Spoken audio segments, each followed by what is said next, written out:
Born in 1874, Howard Carter first went to Egypt as a young artist hired to sketch artifacts. He went on to become an important archaeologist, and the lead excavator of the tomb of King Tutankhamun. Howard Carter was born on May 9, 1874, in Kensington, London. His father Samuel Carter was a successful artist. Howard was a sickly child, and was sent to live with his aunts in Norfolk. He had private homeschooling, and had an artistic streak from an early age. When his father painted a portrait of a well-known Egyptologist, the young Howard's interest was sparked. The British had occupied Egypt in the late 19th century. This period saw an increased European interest in Egyptology, the study of ancient Egypt. Many prominent British and French scientists and archaeologists were active in excavating ancient sites.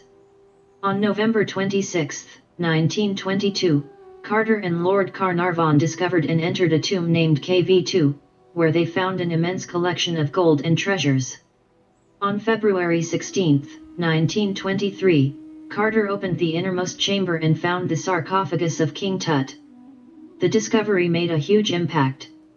King Tut's tomb was by far the most intact of all the tombs that were excavated, and artifacts were well preserved, including the sarcophagus and Tut's mummy. An interest in ancient Egypt and Egyptology was sparked around the world, largely in thanks to the uncovered tomb of Tutankhamun. Mysteries surrounding the famous tomb still exist to the present day, and 2017 looks to be a possible year of more wonderful things being discovered. The possibility of further chambers existing within the tomb are becoming more of a reality than a fantasy.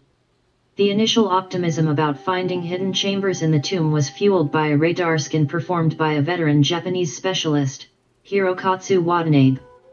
Those findings are under scrutiny, particularly as Watanabe has refused to share the raw data upon which he based his conclusions.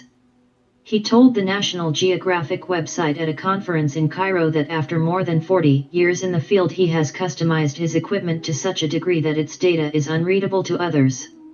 When someone says that they want to check the data, I am so sad, he said. But he expressed no doubts about his results, saying, I trust my data completely. The world of archaeology was electrified last year by the news that Tutankhamun's tomb could contain hidden chambers possibly containing the remains and riches of Queen Nefertiti. It was a story that seemed to have everything: false walls, buried treasure, at least one mummy, and new hope for Egypt's ailing tourist industry. The announcement in November by the then Minister of Antiquities, Mamdouh El-Damadi, that he was 90% positive that an earlier radar scan of the tomb had revealed an unexplored chamber, galvanized worldwide excitement, and seemed to add weight to the theory of a British Egyptologist, Richard Reeves, that the tomb was also the intact burial site of Nefertiti, widely believed to be Tutankhamun's stepmother and who may have preceded him as pharaoh. Initially, Reeves's paper was dismissed by many Egyptologists, but over the past half year, an ongoing examination of the tomb has supported a number of his key ideas. I've not found anything that makes me doubt my initial conclusions, Reeves said, when contacted by telephone earlier this week. I guess we're getting closer to a resolution now. The radar results represent the biggest endorsement thus far.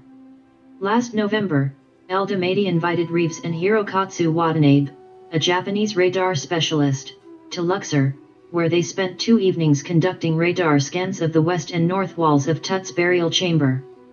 An initial read of the scan was compelling. After those tests in November, El-Damadi's announcement that he was 90% positive of another chamber.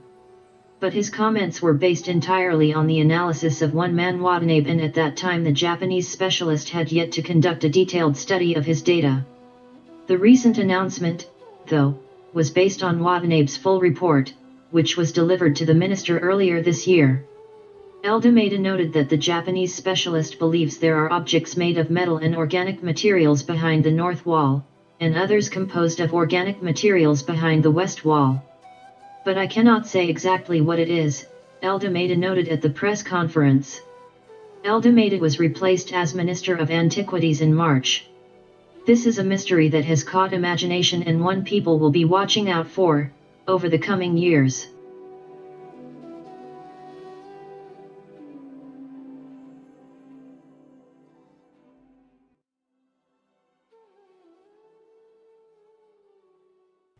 I hope you enjoyed this topic. Please leave a like and subscribe for more videos.